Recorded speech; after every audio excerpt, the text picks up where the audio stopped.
여러분들 같은 분들은 주님의 특별한 은총을 받지 않으면 누가 받겠습니까?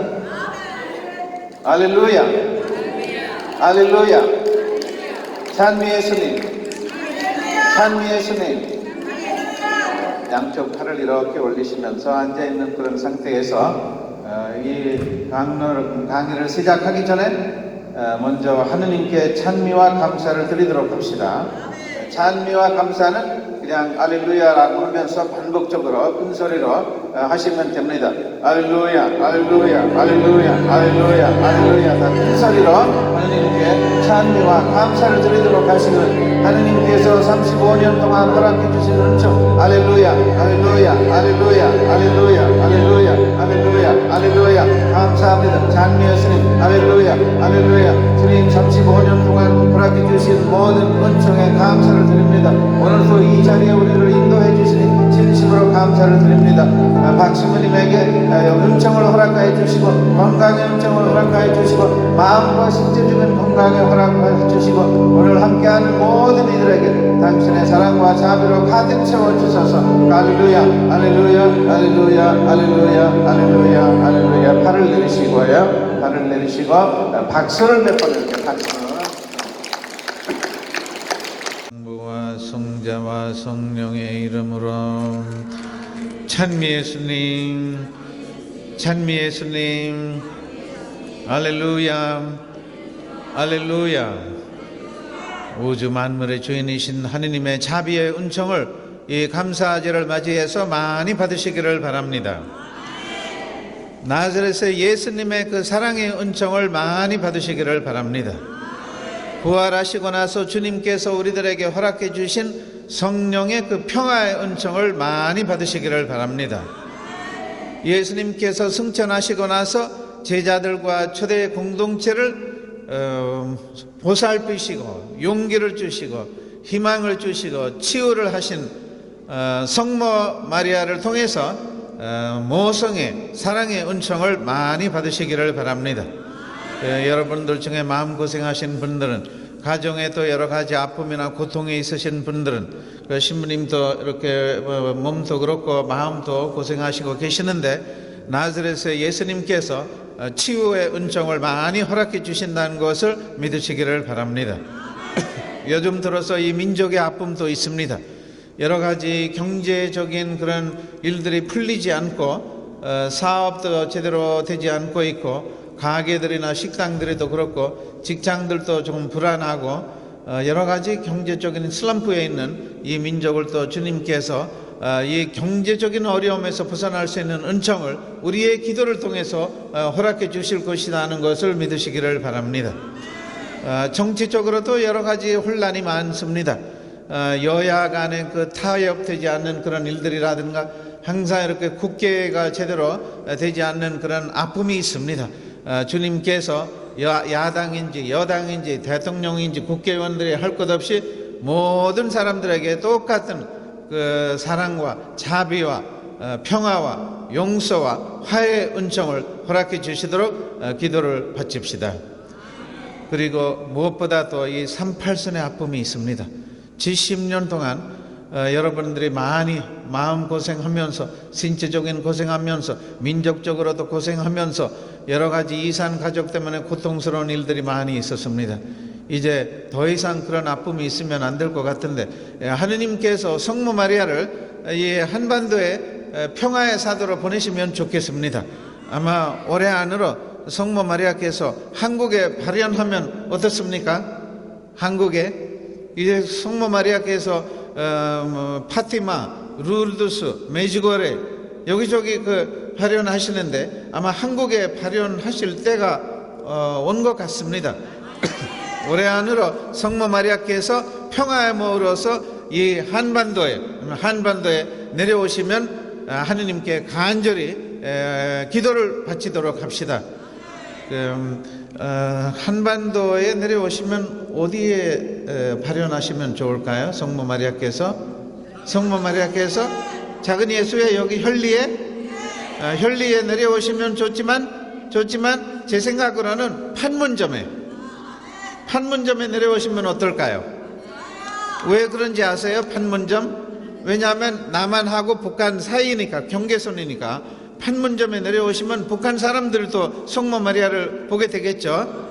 그럼 그 북한 사람들이 성모 마리아를 판문점에서 보게 되면 완전히 그 한반도가 하느님께서 성모 마리아를 통해서 평화로 가득 찰 수 있는 날이 온다는 것을 믿으시기를 바랍니다. 제가 요즘은 어디든지 강의하러 가면 이런 말씀을 반드시 해요.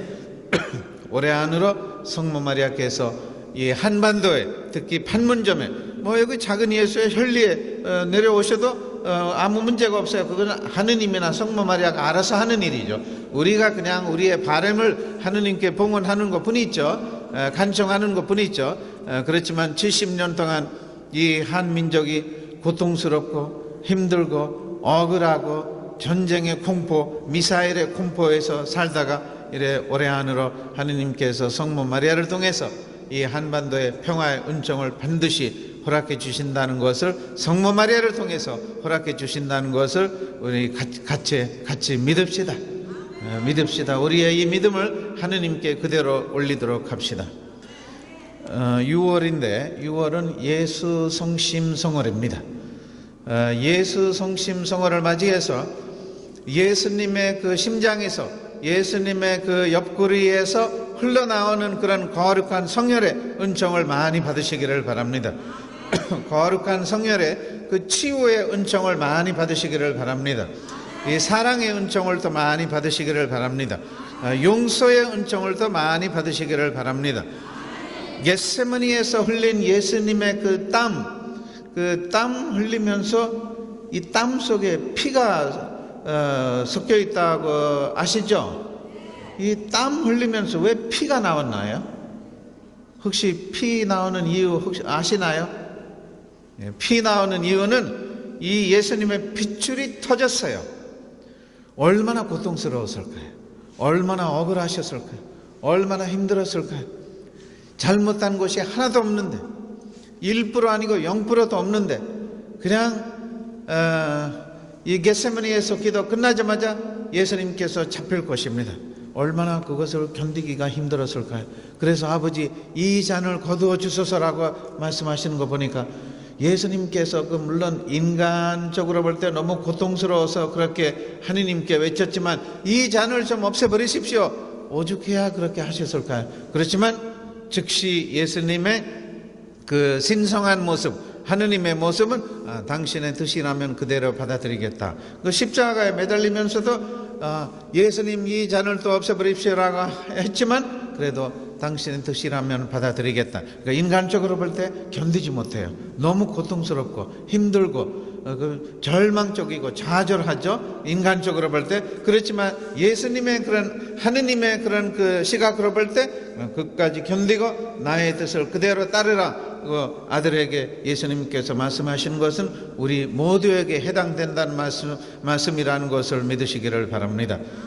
특히 신부님이 이렇게 35년 동안 얼마나 이 작은 예수회를 설립하면서 상당히 잘 나가고 있었는데 이 작은 예수회가 중간에 여러 가지 일이 생겨가지고 구체적으로 말씀을 드리지 못하지만 신부님도 많이 억울하시고 억울하신 데다가 이 몸도 많이 편찮으시면서 이 다리도 그렇게 되면서 그리고 쓰러지기도 하셔서 얼마나 고통스러웠을까요?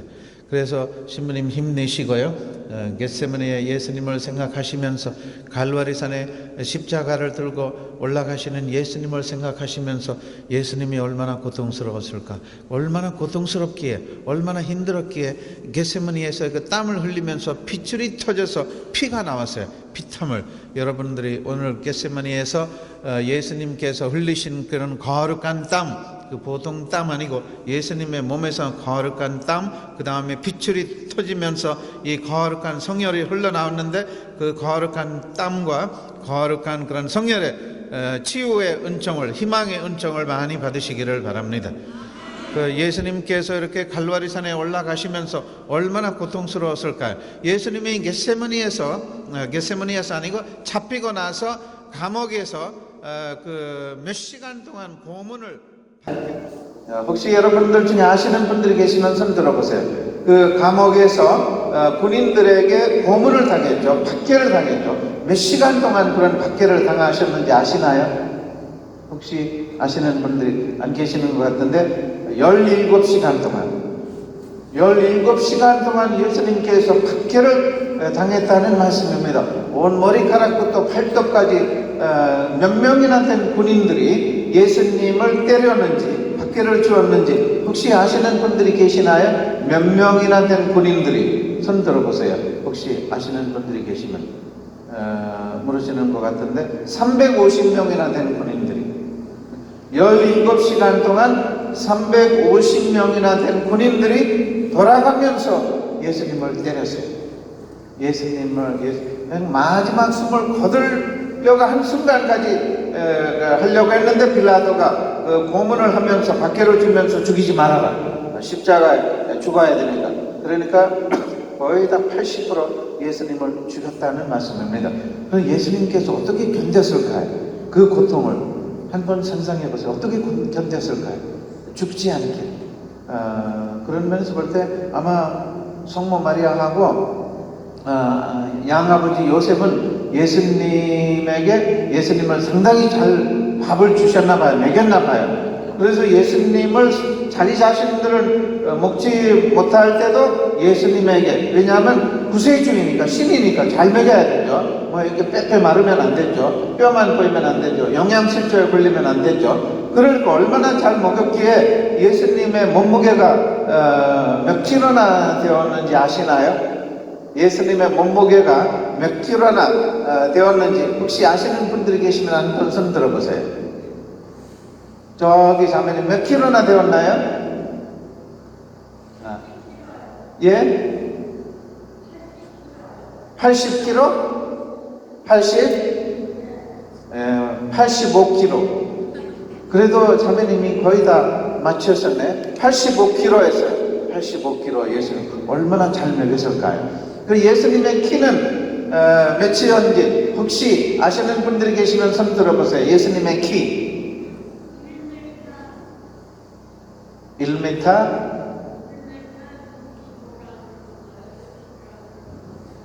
잘 안 들렸지만 1m 80cm예요. 저보다 이만큼 잘 먹였나 봐요.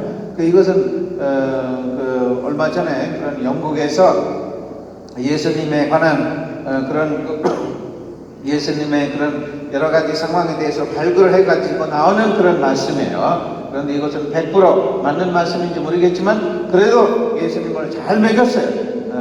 그래야 영양실조에 걸리지 않고 튼튼하게 하느님의 사업을 하기 위해서 요셉하고 마리아는 예수님을 상당히 많이 30년 동안 보살피면서 185kg, 180cm 그러니까 17시간 동안 고문을 당하는데도 예수님은 안 죽었잖아요. 그래서 그 십자가를 들고 갈바리산까지 올라가시면서 80% 죽었는데 80% 죽은 상태였습니다. 그 20%인지 15%밖에 안 남았어요. 그런 상태에서 예수님이 갈바리산에 올라가시는데 거의 다 죽을 거라고 생각해서 기레네 시몬한테 도와달라고 했죠. 그렇지 않았으면 올라가는 과정에서 죽을 수도 있었지만 하느님의 뜻이 그렇게 죽는 것이 아니다는 것을 알고 있으니까 십자가에 매달리면서 예수님께서 마지막 숨을 거두셨습니다. 그래서 우리의 생활 속에는 아픔, 우리의 생활 속에는 시련, 우리의 생활 속에는 고통, 특히 이 억울함, 마음에 있는 억울함이라는 것 자체가 자신의 잘못이 하나도 없을 때 그렇게 손가락질을 당하고 아니면 눌림을 당하는 거죠. 그런 면에서 볼 때 박신부님도 이 마음에 억울함이 많이 있을 것 같습니다. 많이 억울함. 가끔 그렇게 표현하시는데 얼마나 힘드셨을까요? 이 마음의 억울하면 그 나오는 그런 감정은 분노입니다. 분노, 이렇게 화평. 이 화평을 제대로 표출하지 않으면 그냥 무기력해지면서 그냥 사람들이 이렇게 절망에 빠질 수 있어요. 특히 이 가슴의 억울함 때문에 손가락질을 당하고 눌림을 당하고 잘못한 것이 하나도 없을 때, 눌림을 당할 때 견디기가 힘들어요. 그래서 예수님이 겟세마니에서 그 다음에 17시간 동안 고문을 당하면서, 그리고 거기서부터 골고다 언덕 끝까지 이렇게 십자가를 들고 가시면서 십자가에 매달리면서 얼마나 억울하셨을까요? 얼마나 이 가슴 속에 화가 있었을까요? 그렇지만 하나도 표출을 하지 않고 십자가에 매달려 계시는데, 예수님 십자가 아래 있는 그 사람들이 예수님을 보고, 아니 이 사람은 무슨 죽은 사람을 살렸대? 나 환자들을 고쳤대? 내려와봐. 내려오면 믿을 테니까. 이렇게 예수님을 보고 조롱했죠. 십자가 아래에 있는 사람들이 조롱했어요. 그래서 예수님의 잘못은 하나도 없는데, 그래도 조롱을 당하고 있는 예수님이 얼마나 힘들었을까요? 그렇지만 그것을 하나도 내색하지 않고, 아버지, 저 사람들이 무엇을 하고 있는지 모르니까 저 사람들 용서하십시오. 십자가에 매달리고 있었는데 죽기 일부 전인데, 죽기 일부 전에 십자가 아래에서 예수님을 보고 조롱하고 있는 그런 그 무지하고 그 거지 같은 사람들, 예수님께서 아버지, 저 사람들이 무슨 말을 하고 있는지 모르니까 용서하십시오. 그렇게 하셨죠. 예수님이 십자가에 매달리면서도 용서하시고, 그 다음에 칼바리산에 이렇게 십자가를 들고 가시면서 예루살렘의 여인들이 예수님에게 위로하러 왔죠. 예루살렘의 여인들이 예수님에게 많은 은총을 받았어요. 예수님에게 많은 사랑을 받고, 예수님에게 치유를 받고, 예루살렘의 여인들의 자녀들에게 예수님께서 축복을 허락해 주시고 안수도 하셨는데, 얼마나 이 33살밖에 안 된 예수님이 십자가를 들고 죽기 일부 전인데 고통스러웠는데, 예루살렘의 여인들이 예수님에게 은혜를 많이 받았는데 울고 불고 난리 나면서 예수님에게 조금이라도 죽기 전에, 돌아가시기 전에 위로가 되기 위해서 그렇게 왔는데, 예수님께서 예루살렘의 여인들을 보고 어떻게 말씀하셨는지 기억하시나요? 예루살렘의 여인들아, 나를 위해서 울지 말아라. 너희들과 너희들의 자녀들을 위해서 울어라. 예수님이 이렇게 죽어가고 있으면서도 가장 많이 위로를 받아야 될 그런 상황 속에서 예루살렘의 여인들아, 나를 위해서 울지 말아라. 너희들과 너희들의 자녀들을 위해서 울어라. 죽어가고 있으면서도 남의 아픔과 함께하면서 용기를 주고 희망을 주는 그런 예수님의 마음을 우리가 다 담도록 은총을 구하도록 합시다. 우리도 예수님의 그런 마음을 담도록, 자기 자신이 죽어가고 있으면서도 아픈 사람들에게 위로를 해줘. 나를 위해서 울지 말아라. 너희들과 너희들의 자녀들을 위해서 울어라. 이렇게 말씀하셨죠. 어느 날 어떤 본당에서 11시 미사 후에, 교중 미사 후에 본당 신부님하고 보좌 신부님하고 이렇게 신자들이 이렇게 나가면, 미사가 끝나고 나서 그 본당 신부님도 그러고 보좌 신부님들 악수하죠. 고맙다는 뜻으로. 거의 다 본당 신부님들이 그렇게 해요. 그래서 본당 신부님하고 보좌 신부님하고 저도 그 자리에 그날 있었습니다. 그날 있었는데, 신자들이 이렇게 악수를 하고 가고 있었는데 어떤 할머니가 달려왔어요. 할머니가 달려와서 신부님 너무 아프니까 신부님하고 바로 면담을 해야 됩니다. 신부님 신자들에게 이렇게 악수를 하고 있는데 할머니가 와서 신부님 바로 면담해 주십시오. 너무 많이 아파서 바로 말씀을 드려야 될 것 같습니다. 이런 식으로 그 할머니가 신부님에게 그 신자들하고 악수를 하는 과정에서 할머니가 그렇게 말씀을 하셨는데, 신부님이 무슨 말을 말씀하셨는지 아십니까? 나도 아프거든요. 그리고 바쁘거든요. 그럼 그 할머니가 어떻게 되겠어요? 기절하겠죠.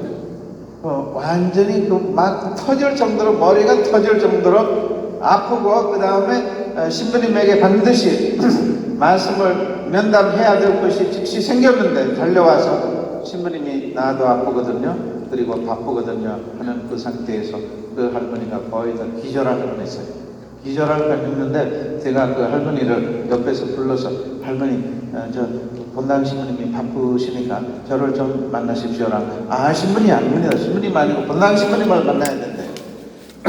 그래서 본당 신부님 나중에 만나시고 지금 상당히 터질 것 같으니까 일단 저를 따라오십시오라고 했는데 안 오더라고요. 그래서 손을 잡았어요. 손을 잡고 그 성당 안에 사무실 옆에 있는 면담실에 데리고 가서 그 할머님이 그래도 따라오긴 왔더라고요. 따라오고 앉으십시오라고 하면서 무슨 말을 어떤 식으로 뭘 하고 싶은지 한번 말씀해 보십시오 라고 했는데 할머니가 완전히 터졌어요.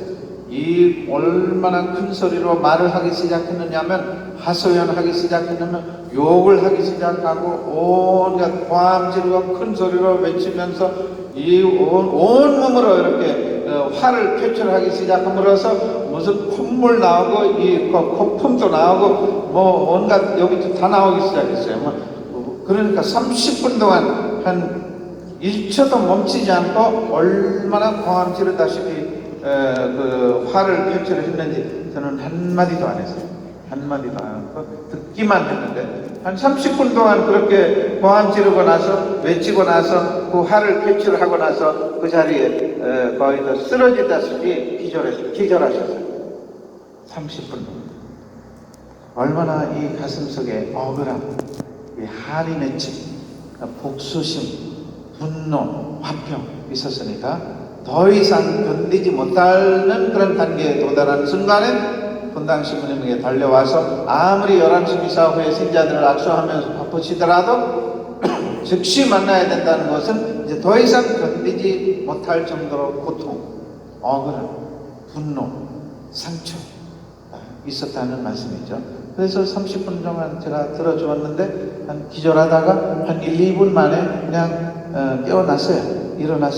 일어났는데 할머니 괜찮습니까? 라고 하니까 예 신부님 머리가 터지지 않습니까? 안 터져요. 아까 터질 정도로 아프다고 하셨는데 이 가슴이 완전히 찢어질 거라고 생각. 지금 시원했어요. 머리도 시원하고 마음도 시원하고 몸은 어떻습니까? 기절하셨는데 몸도 괜찮은 것 같은데 그럼 일어나 보십시오. 벌떡 일어나시다가 쓰러지는지 한번 테스트 해봅시다. 그러니까 일어나셨는데 머리도 그렇고 마음도 그렇고 신체도 완전히 이완되고 편안하게 되고 치유가 되었다는 말씀입니다. 그리고 나서 할머니가 일어나서 가시려고 했는데 할머니 본당 신부님을 미워하지 마십시오.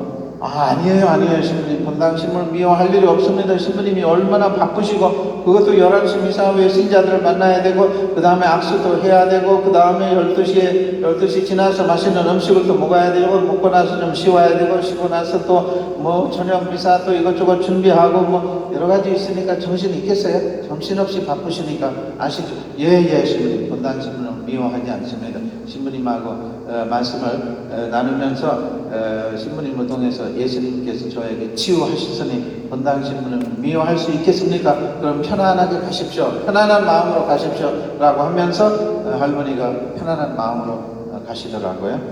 제가 왜 이런 말씀을 나누는지 아세요?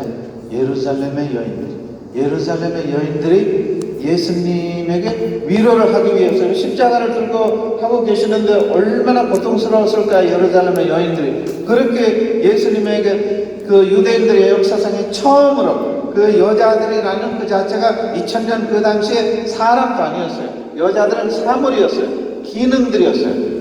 그런 식으로 여자들은 상당히 한이 맺힌 상태에서 예수님께서 그분들에게 은총을, 사랑을, 치유를, 희망을 많이 주셨는데 그런 희망과 사랑과 치유를 받으신 예수님이 이렇게 고통스럽게 십자가를 들고 죽음의 길로 가고 있는 그 모습을 보고 예루살렘의 여인들이 얼마나 고통스러웠을까. 그래서 위로를 하기 위해서 예수님께서 너무 위로를 하기 위해서 갔는데 예수님께서 위로를 받는 것이 아니고 받아야 됐는데 오히려 위로를 해주시는 그런 예수님의 모습. 그런데 예루살렘의 여인들이 예수님께 위로하러 오셨는데 당연하죠. 너희들은 나에게 얼마나 은총을 받았는데 얼마나 치유를 받았는데 당연히 나에게 위로를 해줘야 되지. 그리고 그런 식으로 말할 수도 있잖아요. 그렇지만 예수님께서 나는 바쁘거든요. 너무 고통스럽거든요. 너무 화가 잔뜩 차 있는 상태인데 당연히 나에게 위로를 해주어야 되지, 이렇게 말할 수 있잖아. 보통 인간의 인성으로 볼 때. 그렇지만 예수님은 나도 아프거든요 라고 말씀하시지 않았어요. 예수님은 고통스럽고 죽어가고 있으면서도 예루살렘의 여인들이나 자기 자신들에게 다가오는 그런 사람들에게 위로와 용기와 희망과 치유를 허락해 주셨습니다. 우리도 일상생활 속에서 어떤 아픈 일이 있을 때, 여러 가지 마음고생하는 일이 있을 때 우리보다 더 아픈 사람이 우리들에게 다가오면 나는 당신보다 더 아프거든요, 나는 뭐 기도할, 위로할 그런 여유가 없다, 내가 더 아프거든요, 아무것도 안 보인다, 그렇게 말할 수 있죠. 그렇지만 여러분들은 예수님을 닮으면서 여러분들의 생활 속에 아픔이나 고통이 있으면서도 여러분들보다 더, 아니면 여러분들에게 기도라든가 무언가를 이렇게 마음이나 영적인 도움을 요청하려고 하는 사람들에게 예수님처럼, 예수님께서 예루살렘의 여인들에게 위로하신 그런 것처럼 여러분들의 위로를 통해서 많은 사람들이 치유를 받을 수 있다는 것을 믿으시기를 바랍니다. 우리가 겪고 있는 그런 모든 아픔은 갈바리산에 올라가고 계신 예수님, 십자가에 매달려 계신 예수님, 그 다음에 겟세마니에서 피땀 흘리신 예수님, 17시간 동안 고문을 당하고 있는 예수님, 그 다음에 십자가 아래 계신 가슴이 터질 정도로 슬퍼하고 억울하신 성모 마리아께 봉헌하면서 많은 위로와 치유와 사랑과 자비의 은총을 받으시기를 바랍니다. 예수 성심을 맞이해서, 예수 성심 성월이죠. 작은 예수님도 예수 성심이기 때문에, 작은 예수님이나 큰 예수님이나 예수님은 예수님이기 때문에 예수님의 그런 그 성심을 성월을 맞이해서 마태복음 11장 28절에서 30절에 보면, 고생하고 무거운 짐을 진 너희는 모두 나에게 오너라. 내가 너희에게 안식을 주겠다. 나는 마음이 온유하고 겸손하니 내 멍에를 메고 나에게 배우라. 그러면 너희가 안식을 얻을 것이다. 정녕 내 멍에는 편하고 내 짐은 가볍다. 예수님이, 이것은 예수 성심의 영성입니다. 예수 성심의 영성은 이 세 구절밖에 없어요. 이 세 구절에 있습니다. 다른 곳에서도 있지만 이 세 구절 하면 예수님의 마음, 예수님의 영성, 예수님의 모든 것이 나온다고, 드러난다고 보면 됩니다. 고생하고 무거운 짐을 지고 허덕이고 아픈 사람들은 나에게 오너라. 그럼 2000년 그 당시에 예수님이 이런 말씀하실 때 그 유다 백성들은 어떤 고통이나 아픔이 있었나요?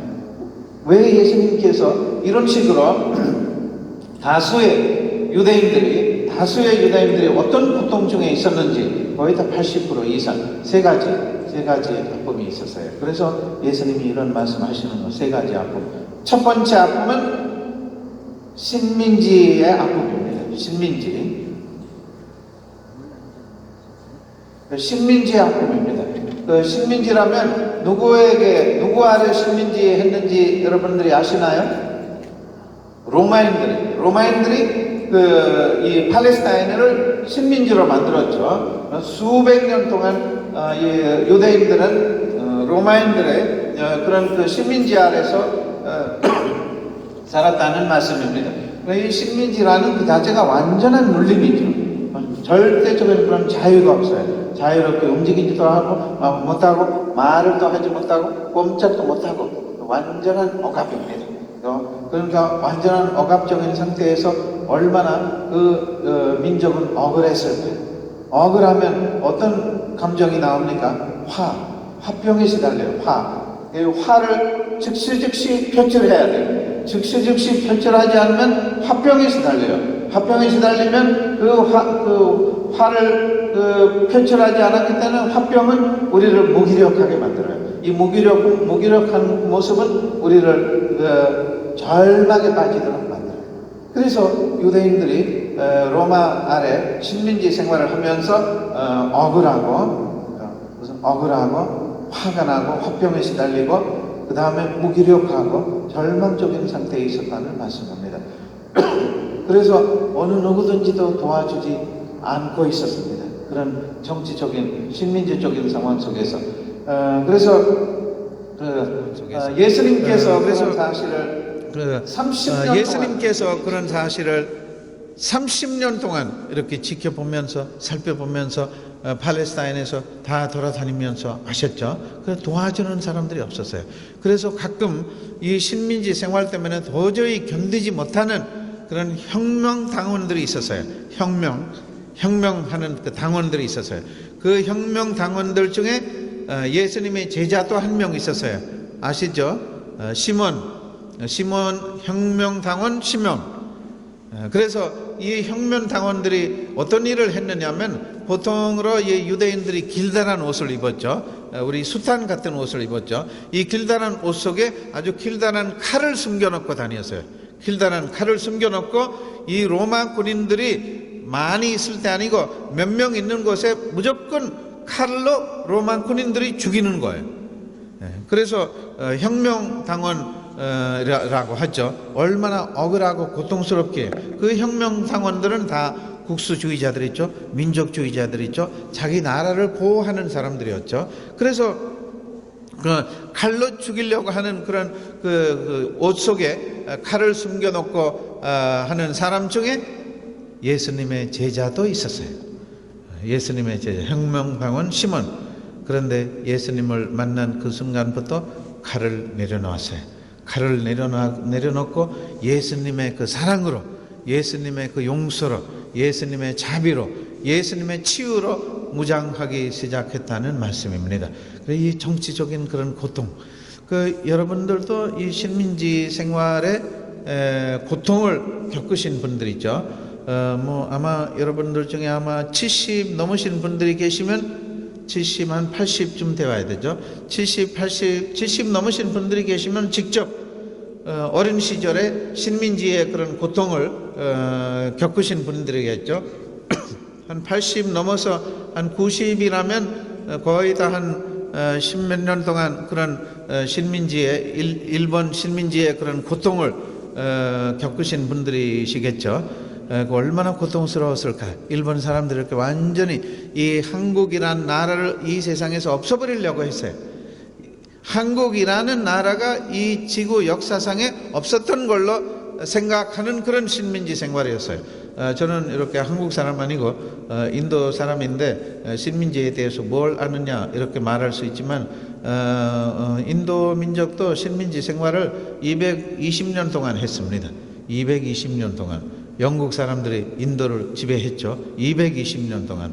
한국은 그렇게 오래 안 했죠. 30 몇 년 동안 했는데, 그래도 이 한국을 너무 심하게 식민지 생활을 이렇게 눌러버렸나 봐요. 일본 사람들이 이 한국이라는 나라를 없애버리기 위해서 식민지 생활을 했을 것 같은데, 그 다음에 얼마나 많은 그런 처녀들을 일본에 여기저기 끌고 갔는지 지금까지 그런 고통의 그 후유증이 있죠. 특히 위안부들이 이 위안부들에 대해서 생각할 때 저도 옛날에 그 위안부하고 한 3년 동안 사목한 적이 있었어요. 3년 동안 위안부. 그런데 그 당시에는 위안부인지 몰랐어요. 얼마나 그 할머니가 항상 이렇게 입에서 맨날 욕을 하는 거예요. 맨날 욕하는 거죠. 만날 때 혀 그때 욕이 있어요. 그래서 그 동네에서 그 할머니를 욕쟁이 할머니라고, 욕쟁이 할머니. 그래서 그 할머니가 제가 옛날에 사제관에 있을 때 도와주러 왔었어요. 이렇게 밥 준비하러 오셨는데 일본말 상당히 잘하셨죠. 그런데 그때는 제가 위안부인지 그건지 제대로 몰랐죠. 그래서 욕을 하는 거죠. 그 사제관을 보호하는 거예요. 제가 그때 30대밖에 안 됐으니까. 사제관에 어떤 젊은 자매님들이 올 수가 없어요. 젊은 자매님들이 사제관에 오려면 그 할머님의 허락 받아야 돼요. 할머님의 허락 받지 않고 저를 면담하러 이제 성사하러 오면 바로 욕이 나가요. 욕할 때 이 그때 강론할 때 그런 욕을 말을 하기가 그러네. 이 거룩한 제대에서 여자들이 오면 이 지랄 그렇게 말을 해요. 바로 이 지랄 여자들아 그러니까 여자라고 하지 않고 그 다음에 나오는 그런 단어 있죠. 18단어라든가 그런 거 하죠. 그런 식으로 그런 큰 소리를 갖고 그렇게 도망가요. 그런데 사제관에 찾아온 여자들 중에, 자매님들 중에 손에 어떤 보따리 있으면, 보따리 과일이라든가 과자라든가 고기라든가 뭐 있으면 절대로 욕을 하지 않아요. 언제든지 환영. 그런데 빈손으로 와서 면담만 한다고 하면 바로 이 지랄년들아 어디 왔느냐, 죄송합니다, 그런 식으로. 그런데 그 할머님의, 그런 욕쟁이 할머님의 욕을 완전히 없애버려야 됐는데 저에게 1년 걸려서요. 1년 동안. 그럼 얼마나 이 가슴에, 그 열 몇 살 때, 13살인가 4살 때 끌려다녔죠. 끌려다니면서 얼마나 그 완전히 짐승처럼, 짐승처럼 했겠죠. 그 가슴에 맺힌 그런 억울함, 그 분노, 복수심, 한, 그것을 이렇게 줄담배입니다. 줄담배. 그 다음에 커피 하루에 한 10잔 마셨는지도 모르겠어요. 하루에 10잔 마시면 위가 어떻게 될는지 모르겠지만 그래도 빨리 돌아가시지 않더라고요. 그렇게 하면서도 하루에 10잔인지. 그렇지만 제가 사제관에 들어간 그날부터 모든 커피를 숨겨놓았어요. 커피를 숨겨놓고, 신부님 오늘부터 커피는 금지입니다. 커피는 마시지 마십시오. 아니, 제가 하루에 적어도 한 3잔, 아침에 일어나자마자 커피 먹고, 점심 후에 커피 먹고, 오후 한 4시, 5시쯤에 커피 3잔 마셨는데, 그것도 3살 때부터 마셔왔어요. 3살 때부터. 인도에서는 어린이들이 또 커피 마셔요. 그 밀크 커피 있죠. 밀크 커피. 블랙 커피 아니고 밀크 커피, 연한 커피. 하루 3살 때부터 마셨는데 사제관에 들어간 그날부터 커피를 숨겨버리고, 신부님 커피를 마시지 마시고요, 건강에 나쁘다. 자기 자신은 5잔 마시는데 저더러 마시지 마시래요. 그러니까 그 다 숨겨놓고 아침에 일어나자 보니까 그 밥상 위에 인삼인지 무슨 상화탕인지 무슨 이 차인지 저 차인지 차만 미리 준비해 놓아요. 그래서 커피를 달라고 하면 안 해주고 숨겨놓고, 그래서 3년 동안 그런 식으로 커피를 안 마셨는데, 3년 동안 하면 아마 거의 다 80년 동안 안 먹어도 될 것 같은데, 지금까지도 제가 커피를 안 마셔요. 그때부터. 물론 커피를 싫어한다는 것이 아니고 커피를 안 찾아요. 어디 커피 마시는 자리에 가면 맛있게 마시지만, 어디 신자들이 뭐 주면 마시지만, 제가 직접 가서 커피를 따거나 커피를 마시지 않아요. 혹시 마시더라도 커피는 조금, 우유는 가득, 그러니까 밀크 커피라고 하죠. 그렇게 마시죠. 스스로는 마시지 않지만. 그래서 그 할머니가 저를 커피 마시지 못하도록 하신 분이 위안부였습니다. 위안부. 지금 돌아가셨지만 그때는 몰랐어요. 왜 그렇게 욕을 하고, 왜 그렇게 담배를 피우고, 왜 그렇게 커피를 마시고, 왜 그런 식으로 언제나 저는 사람들에게 사제관에서조차 욕을 하셨는지 그거 이겨냈는데 한 1년 걸렸지만, 식민지 생활의 후유증, 이 억울함, 2000년 그 당시에 팔레스타인에서 유대인들이 로마인들에게 억압을 당하면서 식민지 생활을 하면서 고통스러운 것처럼 여러분들도, 이 나라도 일본 사람들의 그런 잔인한 식민지 때문에 고생 많이 하셨고, 지금까지도 그 후유증이 있는데, 이런 상황 속에서 예수님께서 2000년 그 당시에 그 팔레스타인 백성들을 보시면서 얼마나 고통스러웠을까요? 얼마나 힘들었을까요? 이것은 첫 번째 유대인들의 아픔이었습니다. 그러니까 정치적인 아픔, 억압, 억눌림, 억울함, 분노, 복수심, 무기력함, 좌절, 그런 상태에 있었어요. 어느 누구든지도 위로를 해주지 않아요. 대사제인지 사제들인지 바리사이들인지 사두가이들인지 율법학자들 관심이 없어요. 백성들의 아픔에 대해서 관심이 없어요. 그래서 예수님께서 그런 것을 30년 동안 지켜보고 계시는데, 여기에 예수 성심 성호를 맞이해서 예수님의 마음이 나타난다는 말씀입니다. 그래서 첫 번째 아픔이었죠. 두 번째 아픔은 경제적인 아픔이었어요. 경제적인 아픔은 어떤 아픔이었나요? 경제적으로 뭐 부족할 일이 없었을 텐데, 왜냐하면 유대인들이라면 우리 인류 역사상의 최고로 1등으로 부지런한 민족입니다. 모든 면에서 볼 때 경제적으로 유대인들만큼 잘하는 그런 민족은 우리 인류 역사상에 없어요. 최고의 부지런한 민족입니다. 그럼 그렇게 열심히 부지런하고 농사일을 하고 이 일을 하고 저 일을 하고 사업을 해도 굶주리고 영양실조에 걸리고 가난했다는 말씀입니다. 다수가 가난했다는 말씀. 뭐 때문에 가난했어요? 그 다 헤롯 왕에게 세금을 줘야 되죠. 식량을 또 헤롯 왕에게 줘야 되죠. 아무리 농사를 해도 아무리 곡식이 많아도 거기서 일부는 헤롯 왕에게 줘야 되니까 돈 모을 수가 있겠어요? 곡식을 모을 수가 있겠어요? 그러니까 평균적으로 유대인들의 그런 가정은 한 10명쯤 있었어요. 평균적으로 10명. 아이를 낳기는 많이 낳죠. 왜냐하면 13살부터 갱년기까지 14개월에 한 번씩 아이를 낳았어요. 임신했었어요. 13살부터 갱년기까지 40살인지 45살까지 몇 명쯤 나올 수 있나요?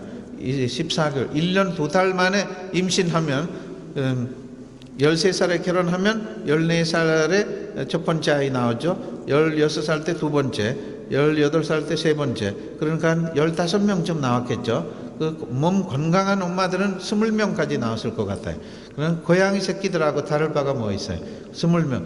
왜 그렇게 아기들을 많이 나왔을까요? 왜냐하면 반 이상 죽었대요. 영양실조 때문에 반 이상 죽는 거예요. 얼마나 고통스러웠을까요? 자기 자신들 이렇게 부지런하게 만든 곡식인지 이것저것인지 다 헤롯 왕은 그냥 처먹는 거죠. 헤롯 왕 먹고 그냥 나중에 배가 터져서 죽었죠. 헤롯 왕 배가 터져서 죽는다는 그 표현도 그렇는데 배가 터지는 것보다 더 고통스럽게 죽었어요. 헤롯 왕. 그 헤롯 왕 어떤 왕인지 아시죠? 예수님이 베들레헴에서 태어나셨는데 그 왕이라는 것을 온 세상의 왕이라는 것을 동방 박사들을 통해서 들었는데 헤롯 왕은 그 왕을 태어난 왕에게 경배한다고 했는데 박사들이 다 다른 길로 도망갔죠. 헤롯 왕에게 알리지 않았는데 헤롯 왕은 열받아 가지고 그 베들레헴 관할 구역에 있는 2살 이하 된 모든 남자아이들을 사내아이들을 죽여버리지 않았습니까? 얼마나 잔인했을까요? 2살 이하 된 모든 애들을 베들레헴 관할 다 죽여버렸어요. 모조리. 그럼 그렇게 생활한 그 헤롯 왕이 말년이 어떻게 죽었는지 아십니까? 이 헤롯 왕이 죽기 전에 온 몸이 그런 암이 되었어요. 온몸이 암이 되고 이 머리카락부터 발톱까지 온 몸이 썩었어요. 썩었는데 이 몸속에 벌레들까지 들어갔대요. 몸속에 벌레들까지 들어갔는데 안 죽어요.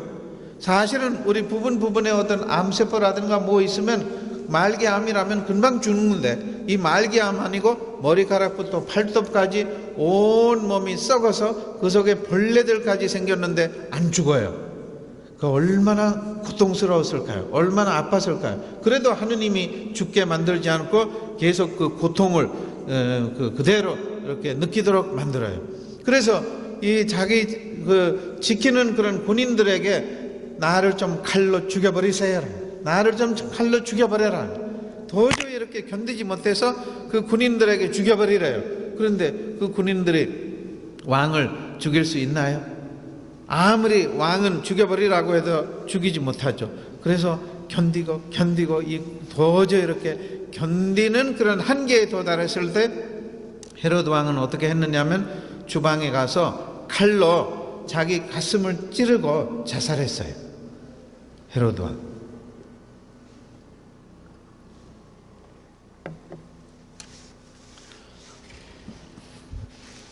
백성들의 피를 빨아먹는 벌레 같은 왕이었습니다.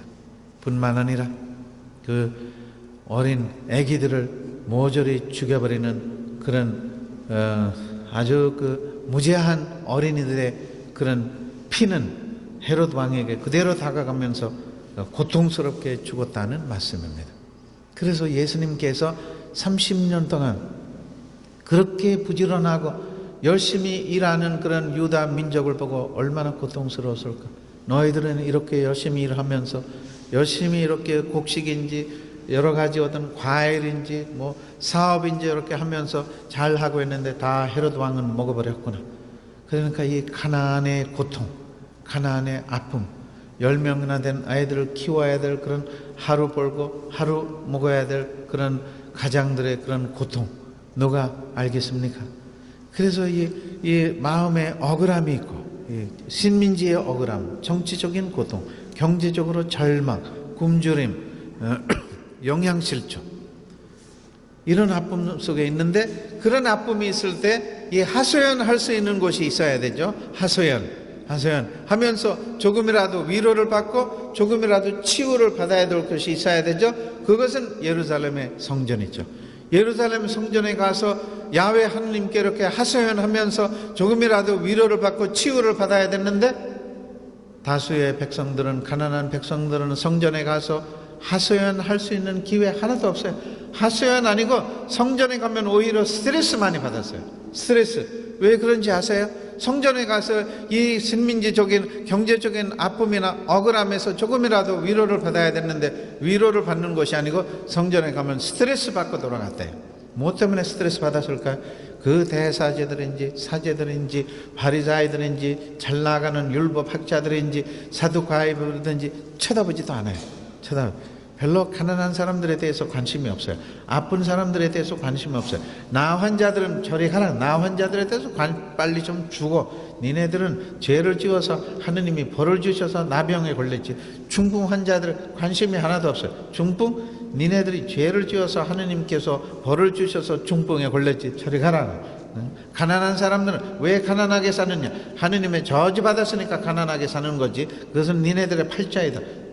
절대로 위로를 하거나 용기를 주거나 희망을 주거나 치유를 주는 것은 예수님께서 2000년 전에 이 세상에 오셨을 때 하나도 없었다는 말씀입니다. 얼마나 하느님께서 하늘에서 인간의 모습으로 예수의 이름으로 이 세상에 오셔서 그 백성들의 아픔을 보면서 얼마나 고통스러웠을까요? 그래서 성전에 가서 위로를 받는 것이 아니고, 성전에서는 완전히 어떤 그런 허례허식인지 무슨 어떤 형식인지 격식에 빠져가지고 맨날 그런 그 예물을 가져오는 거. 예물을 봉헌함에 항상 이렇게 돈을 놓아야 된다는 말씀입니다.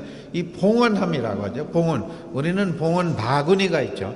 2000년 그 당시에 예루살렘 성전에서는 바구니 아니고 나팔 모양의 봉헌함이 있어요. 나팔 모양의 봉헌함. 그것도 쇠 아니고 동으로 만들었어요. 동. 우리가 이렇게 트럼펫 나팔하고 비슷하죠. 그 봉헌함들이. 그런 봉헌함들이 예루살렘 성전에만 몇 개나 있었는지 아시나요?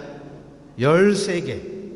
13개나 봉헌함들이 예루살렘 성전의 그 입구에, 그 가운데, 저쪽 입구에, 그 중간에, 이 가운데, 저 구석에 13개나 된 나팔 모양의 봉헌함들이 있었는데, 신자들이 예루살렘 성전에 가면 반드시 그 봉헌함에 동전을 넣어야 돼요. 동전을 넣어야 하느님이 기뻐하시고 은총을 허락해 주신다는 말씀이죠. 그런데 하루 먹고 하루 벌고 헤롯 왕은 다 빼앗아 먹는 상태에서 돈이 있겠습니까? 있어도 조금만 돈밖에 없죠. 작은 돈밖에 없어요. 그런데 그것은 한두 나팔 모양의 그런 헌금함에 넣을 수 있는데, 나머지 헌금함에 넣지 못하니까 우리는 돈 없어서 하느님께 헌금하지 않기 때문에 하느님의 은총을 받지 못하는구나 라고 하면서 죄책감을 가지고 스트레스 받고 성전에서 나갔다는 말씀입니다. 이런 상황 속에서 예수님이 등장해서 예수님이 과부가 한 입을 넣는 그 모습을 보고, 여기에 있는 모든 사람들보다 이 과부가 가장 많이 봉헌하셨다고 칭찬하지 않았습니까? 그래서 일부러 옛날에 그 예루살렘 성전에서 그 나팔 모양으로 동으로 만든 헌금함을 세운 이유는, 그때는 지폐돈이 없었죠. 종이돈이 없었어요. 동전이 있었죠. 동전. 한 입, 두 입, 디나리, 세겔 그런 거 있었죠. 그런데 일부러 그런 것을 할 때 이 신자들이 성전에 들어오면서 아주 가난한 사람들이 이렇게 조금만 돈, 이론이 있어요. 이론 한 입을 이 헌금함에 넣으면 어떻게 소리 나오는지 아시나요? 물을 마셔야 될 것 같아요. 마시고 이렇게 소리.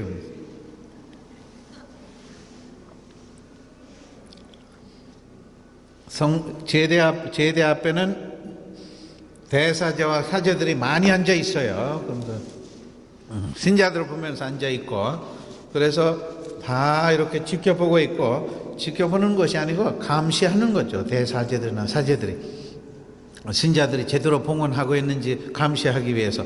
그래서 아주 가난한 신자들이 그 과부처럼 한 입보다 아마 한 3개를 있겠죠. 조금만. 그래서 헌금함에 넣어요. 소리 들렸나요? 헌금함에 넣는 소리 들렸나요? 찡, 그 소리 나요. 찡. 거지 발세 같은 사람이 왔구나. 돈 없는 사람은 거지 발세들이죠. 그런 식으로 생각해요, 사제들이. 옛날에 거지 발세. 그런데 또 한 사람이 또 뒤에 있는 사람이 와서 이제 100원짜리라고 봅시다. 한 입 아니고 오늘 좀 소리 나왔죠. 제대로 된 소리 나왔으니까 참을만 하는구나. 저 사람은 거지 발세 아니구나. 그 다음에 500원짜리 있나? 500원짜리. 그럼 500원짜리 넣으면 더 소리 크게 나오지. 아까 제가 500원짜리 아까 넣었는데 이거 100원짜리 덜 나오죠, 소리. 500원짜리. 그 놓을 때도 이 나팔 모양의 그 동으로 만든 그 소리도 잘 나와요. 500원짜리. 소리 들렸어요? 그때는 사제들이 그거 누가 놓았나? 그 사람을 좀 사귀어야 되겠네. 여기 사제들이. 그런데 가끔 부자 사람들이 옵니다. 부자 사람들이 어떻게 헌금하느냐면 하나 아니고 여러 동전을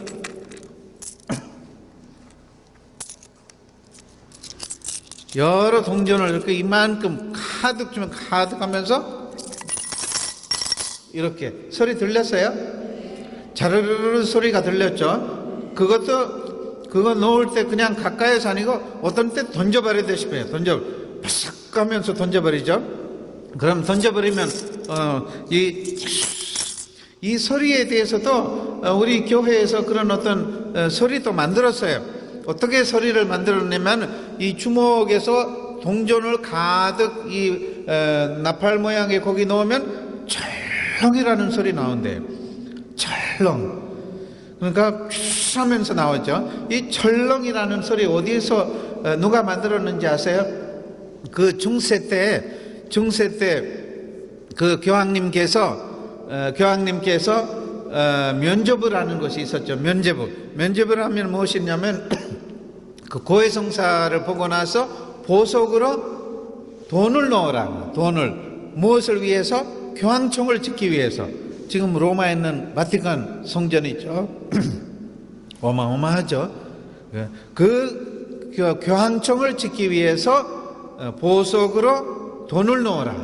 그 돈을 넣으면 이 동전이 이 헌금함에 이렇게 들어갈 때 많이 넣으면 넣을수록 철렁 소리 나오죠. 그런데 이 철렁이라는 그 소리가 하늘에 올라가면서 전대사를 받을 수 있대. 이 철렁이라는 소리. 그런데 대신 고해성사를 봤는데 보석으로 이거밖에 안 넣으면 전대사를 안 받는데요. 오히려 하느님이 열받는데요. 말도 안 되는 소리. 그래서 그렇게 생각하시면 됩니다. 2000년 그 당시에 이 가난한 사람들이 예루살렘 성전에 가서 돈 없는 상태에서 헌금함에 돈을 제대로 넣을 수 있겠습니까? 제대로 넣지 못하죠. 그것은 돈에 관한 말씀이죠. 너무 고통스러운 거예요. 우리는 하느님께 제대로 봉헌하지 못해서 이 한 입밖에 봉헌하지 못해서 하느님이 우리를 쳐다보시지 않겠지. 철렁이라고 소리 넣는 사람들에게 하느님이 쳐다보시겠지. 은총을 주시겠지. 우리 같은 가난한 사람들에게 하느님이 은총 아니고 저주를 하시는지 모른다. 그러니까 성전에 가면 스트레스. 안 가도 안 되고 안 가도 스트레스, 죄책감, 가도 스트레스와 죄책감. 얼마나 고통스러웠을까요?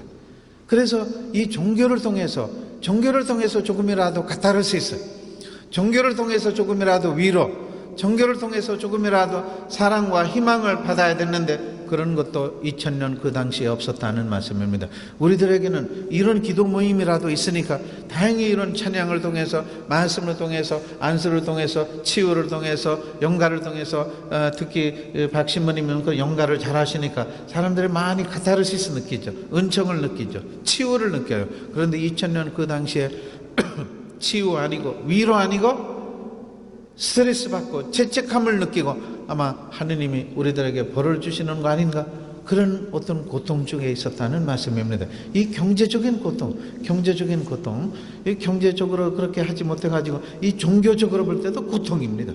종교적으로 그 무거운 짐을 이렇게 꾸려놓는다는 그 자체가 요구하는 것들이 많아요. 돈도 요구하고 봉헌금도 요구하고 뭐 안식일에 이런 쓸데없는 그런 그 격식을 또 요구하고, 그 다음에 성전에 가서 이 가난한 사람들이 이 재물을 봉헌할 때 이 가난한 사람들이 이 재물을 그냥 좋은 재물을 봉헌하지 못하죠. 가난한 사람들이 무엇을 봉헌하겠어요? 비둘기 한 상을 봉헌하는 거죠. 이 비둘기는 시장에서 사면 5원입니다. 5원. 한국 돈으로 5원. 1, 2, 3, 4, 5. 5원입니다. 그런데 성전 캠퍼스에서 성전 안에서 비둘기를 팔죠. 성전 안에 있는 비둘기를 팔면 그거 얼마인지 아세요? 얼마였는지 아세요? 75원. 75원이었고 성전 안에.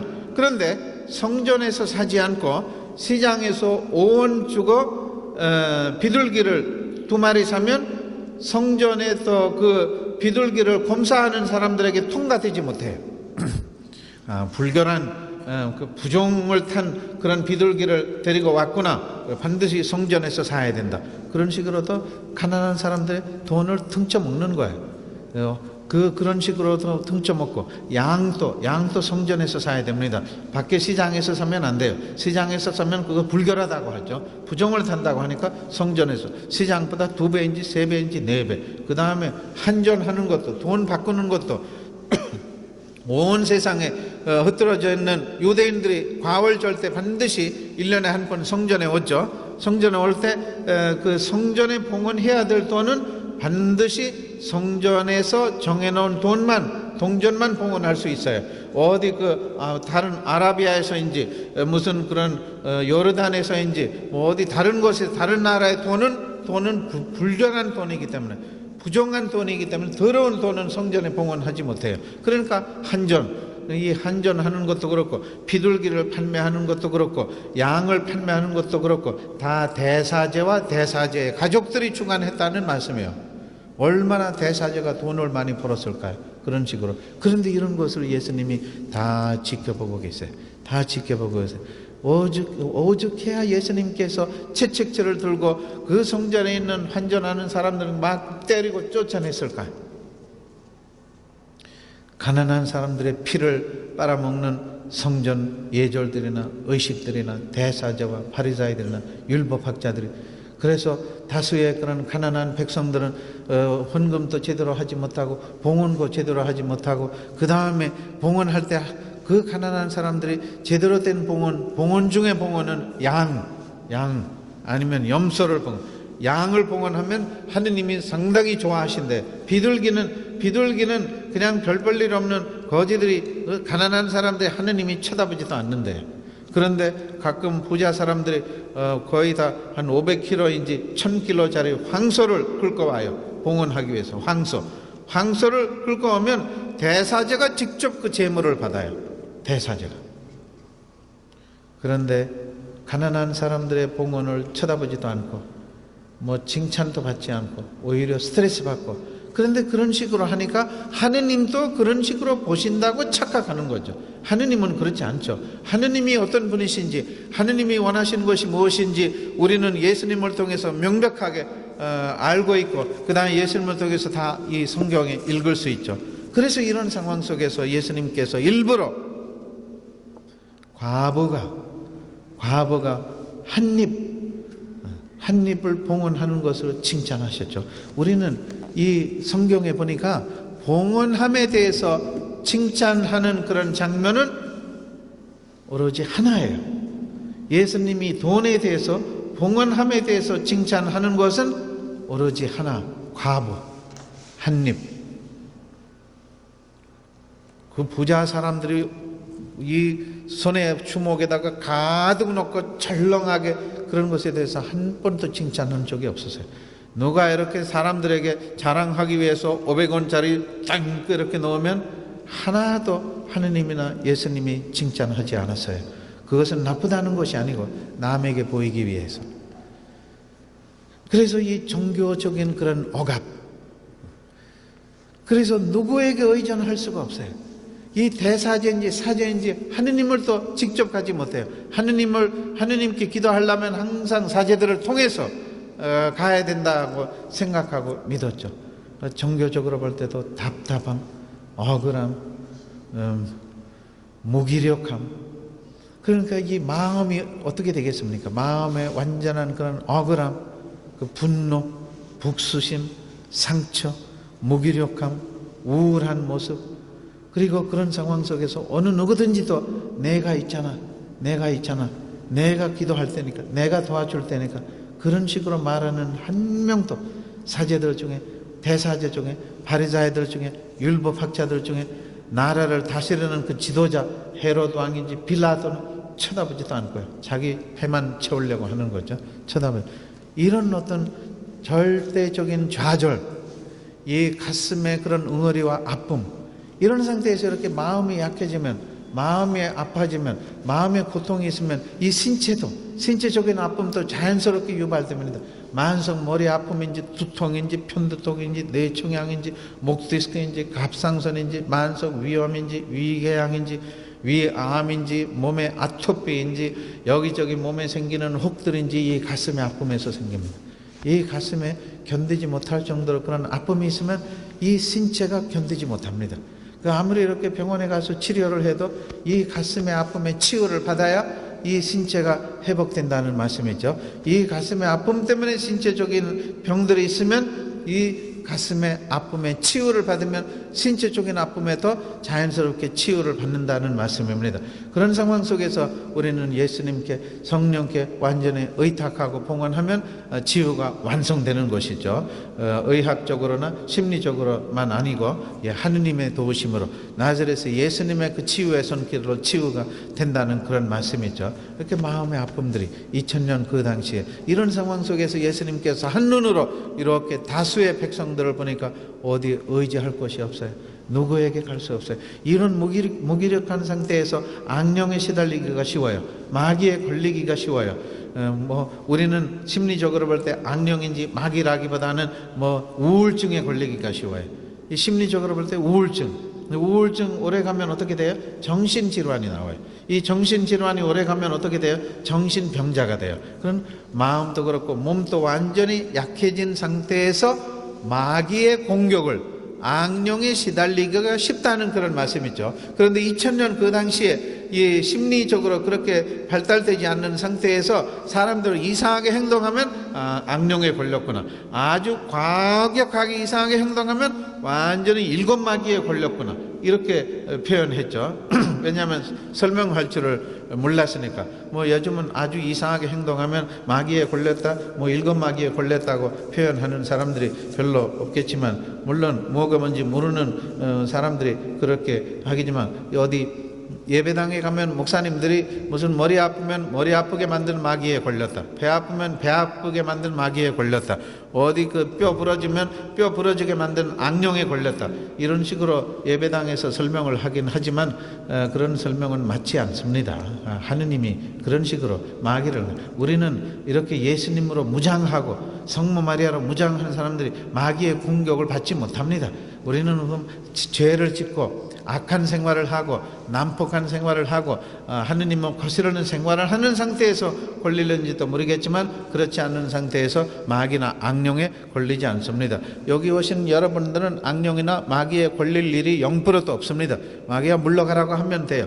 묵주기도를 하면서 예수의 이름으로 물러가라고 다 물러갑니다. 여러분들은 마귀인지 악령에 대해서 걱정할 필요가 없어요. 여러분들은 예수님이나 성령이나 성모 마리아, 만물의 주인이신 하느님의 자비로 무장하시니까 마귀인지 악령에 대해서 걱정할 필요가 없어요. 오히려 외부적인 마귀나 악령보다 사람들이 더 무서워요. 사람들이, 마귀나 도깨비나 악령은 사람이 더 무서워요. 그 사람들을 좀 조심해야 됩니다. 마귀보다 사람을 조심해야 됩니다. 마귀나 악령들은 예수님이 우리와 함께 계시니까 예수님으로 무장하면 꼼짝도 못합니다. 이런 상황 속에서 예수님이 이 세 가지 정치적인 신민지, 그 다음에 경제적인 절망, 그리고 종교적으로 조금이라도 하느님께 가서 야훼 하느님께 가서 하소연해야 됐는데 그런 것도 하지 못하고 오히려 스트레스 받고 있는, 고생하고 무거운 짐을 지고 허덕이는 사람들이 이제 나에게 오너라. 예수님이 한 명 한 명에게, 특히 마음 고생하면서 생긴 그런 중풍 환자들에게, 그 다음에 이 피부병에 제대로 약을 바르지 못하고 약도 쓰지 못하는 그런 피부병이 완전히 이렇게 나병으로 변화되는 거죠. 그 다음에 악령에 시달리고 있는 사람, 마귀에 걸린 사람들은, 그리고 가난에 시달리면서 절망적인 사람들에게 예수님께서 한 명 한 명에게 다가가시고 안수를 하시고 용기를 주시고 치유를 하셨어요. 그래서 예수님에게 얼마나 사람들이 많이 몰려갔을까요? 이 굶주리는 사람들이 예수님의 말씀을 들으러 갔는데 밥이 없어요. 먹을 것이 없으니까 예수님께서 한꺼번에 이렇게 기적을 행하시면서 5,000명이나 된 사람들에게 빵과 생선 조림을, 물고기 생선 조림을 마음껏 배불리 먹이지 않았습니까? 그래서 예수님밖에 없었어요. 유대인들의 역사상에 예수님밖에 없었어요. 그 가난하고 고통스럽고 절망적이고 억울하고 의지할 것 없고 하느님도 잊어버릴 정도로 그 고통스러워하는 민족들에게 예수님께서 청합적인 치유의 은총을 허락해 주셨다는 것을 믿으시기를 바랍니다. 오늘 작은 예수의 35주년을 맞이해서 여러분들이 이 자리에 오셨는데 여러분들에게 2000년처럼 예수님이 그 백성들에게 말씀하실 때처럼 그만큼 고통이 없겠지만 그래도 나름대로 마음의 억울함이라든가 그 억울함 때문에 이 마음의 화가 가득 차신 분들이 계시면 그 화를 표출해야 되는데 표출하지 않고 참고 견디면서 화병에 시달리신 분들이 계시면 그 화병 때문에 무기력하고 그 우울증에 걸리신 분들이 계시면 고생하고 무거운 짐을 지고 아픈 사람들은 다 나에게 오너라고 하신 예수님의 이 말씀을 통해서 그런 치유의 은혜를 받으시기를 바랍니다. 여러분들 중에도 여러 가지 경제적으로 시달리신 분들이 계실 수도 있어요. 요즘 들어서 경제가 많이 약해지고 있고 자녀분들의 그런 취직도 제대로 되지 못하고 자녀들이 취직해도 그냥 비정규적인 그런 것인지 불안하고 그런 상태에서 한번 비정규적인 일을 하다가 1, 2년 만에 그만두면 이제 죽을 때까지 취직 안 하겠다고 하는 그런 절망 속에 있는 젊은이들이, 청년들이 한두 명 아닙니다. 그냥 그런 상태에서 완전히 게임에 빠져가지고 스마트폰에 빠져가지고 꼼짝도 못하고 나이는 30살인지 40살 때도 맨날 그 엄마의 손길을 기다리고 있는 그런 청년들이 한두 명 아닙니다. 그런 상황 속에서 청년들이 연애를 시도할 수 있겠습니까? 연애를 시도하지 못해요. 연애를 시도하더라도 결혼을 안 해요. 결혼을 하더라도 아이를 안 낳는데요. 80%나 된 청년들이. 이게 어찌된 비극이나 불쌍한 상황인지 모르겠지만 이 경제적인 고통이 있죠. 경제적인 고통. 우리는 예외하지 않습니다. 2000년 그 당시에 그런 거 아니었지만 그 비슷하면서도 좀 다른 차원의 그런 경제적인 아픔 우리 민족 속에 우리 이 세상에 있습니다. 여러분들 중에 그 경제적인 것 때문에 시달리신 분들이 계시면 남편 때문인지 자녀분들 때문인지 사업 때문인지 직장 때문인지 이것저것 때문에 시달리고 고통스러워하신 분들이 계시면 이 작은 예수의 35주년을 맞이해서 주님께서 여러분들에게 그 경제적인 그런 슬럼프라든가 경제적인 고통에서 벗어날 수 있는 은총을 허락해 주신다는 것을 믿으시기를 바랍니다. 종교적으로 볼 때도 종교적인 여러 가지 그런 아픔이 있어요. 어떤 아픔이 있냐면 길이 하려고 하는 것이 종교 집단끼리 하려고 하는, 종교 간의 대화를 하지 않고 싸우려고 하고, 가톨릭은 개신교, 개신교는 가톨릭, 개신교는 불교, 불교는 개신교, 그 다음에 믿지 않는 사람, 믿는 사람, 여러 가지 어떤 복잡한 일들이 있어요. 한 가정에서 가톨릭을 믿는 사람들이 있는가 하면 개신교를 믿는 사람이 불교를 믿으면서 무교를 믿으면서 유교를 믿으면서 아니면 믿지 않는 여러 가지 그런 그 상황들이 같은 집안에서 있을 수도 있어요. 얼마나 그런 것이 힘든가요? 그러니까 종교는 하나만 가져야 되는데 다양한 종교를 가지는 가족 식구들 간에 가끔 전쟁터는 따로 없어요. 집안에 있다는 식으로 종교 때문에 이 종교 때문에 어떤 아픔이 있으면 안 되는데, 갈등이 있으면 안 되는데, 모든 종교의 원리는, 특히 우리 그리스도교 종교의 원리는 사랑이고 일치이고 평화이고 자비이고 너그러운 마음이고, 그런 것은 우리 종교의 원리, 개신교나 가톨릭 할 것 없이. 그런데 개신교하고 가톨릭은 철천지 원수처럼 살고 있잖아. 맨날 경쟁하고, 개신교에서 가톨릭을 마리아교라고 하면서 마리아교인들은 천국에 들어가지 못한다고 이렇게 맨날 예배당에서 그렇게 하죠. 가톨릭하고 개신교 사이에 항상 그런 경쟁인지 뭐 여러 가지 서로를 나무라게 하려고 하는 것인지, 예수님께서 그런 것을 원하지 않았습니다. 예수님께서 2000년 그 당시에 겟세마네에 가기 전에 제자들을 불러놓고 일치의 기도를 하셨습니다. 하나가 되게 하소서. 아버지여, 이 제자들을 하나가 되게 하소서. 요 근래 한 며칠 동안 계속 복음 말씀은 하나가 되게 하여 주소서. 그 전에 독서는, 일독서는 초대교회의 그 한 마음이 한된 그런 공동체의 모습, 한 마음 한 뜻이 하나가 되게 하소서. 그런데 지금 하나 아니고 예수님이 설립하는 그리스도교 공동체는 제자들과 성모 마리아와 함께 이 보살피는 그 그리스도교 공동체는 하나예요. 그러니까 교회는 하나예요. 그런데 지금 몇 개나 된 교파들이 있는지 아세요? 이 세상에, 이 지구상에 원래 공동체 하나였어요. 그리스도교 공동체 하나. 그런데 지금 몇 개나 된 교파, 교회파들이 있는지 아세요? 혹시 아시는 분들이 계시면 한번 손 들어보세요. 지금 이 지구상에 교회, 그리스도교의 파들이 있죠. 뭐 가톨릭, 뭐 순복음교회, 감리교회, 신천지, 뭐 그리스 종교회, 뭐 이것저것 무슨 뭐 여러 가지 그런 교파들이 있잖아요. 몇 개나 있는지 혹시 아시는 분들이 계시나요? 한번 손 들어보세요. 여러분들이 상상도 하지 못할 거예요. 3만 개나 된 교파들이 있어요. 3만 개. 하느님이 얼마나 슬프실까요? 예수님이 얼마나 고통스러웠을까요? 예수님이 원하시는 건 하나가 되게 하여 주소서. 매일 우리가 미사를 거행할 때 주님의 기도 끝나고 나서 평화롭게 하시고 하나 되게 하소서. 하나 아니고 3만 개나 되게 하여 주소서. 그런 것이 우리의 이 가슴 속에 내포되어 있어요. 갈라지게 해주소서. 우리만 잘 먹고 잘 살게 해주소서. 우리 교회만 잘 먹고 잘 살게 해주소서. 이것이 이렇게 인간적인 것이 내포되어 있어요. 하느님은 하나가 되게 하여 주소서. 종교적인 갈등, 종교적인 그런 여러 가지 불만족, 그 일치가 되지 않는 그런 모습들은 우리 그리스도교 가족 안에 제일 먼저 있어요. 그 다음에 종교 간에 경쟁하고 싸우려고 하고 몰아내려고 하고 그런 어떤 모습들은 하느님이 원하는 모습들이 아닙니다. 이것 때문에도 백성들이 고통스럽다는 말씀이죠. 고통스러워요. 그래서 하늘에 계신 아버지께서 자비로우신 것처럼 너희도 자비로운 사람이 되어라는 예수님의 그 절정의 말씀, 모든 사람들이 자비로운 마음을 가져야 된다는 말씀이죠. 모든 사람들이 사랑의 마음을 가져야 된다는 말씀이죠. 용서의 마음을 가져야 된다는 말씀이죠. 너그러운 마음을 가져야 된다는 그 말씀입니다.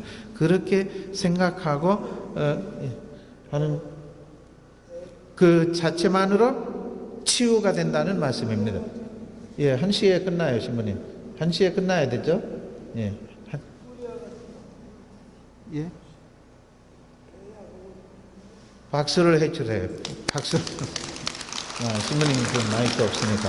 말씀이 이렇게 하니까 박수를 해주시래요.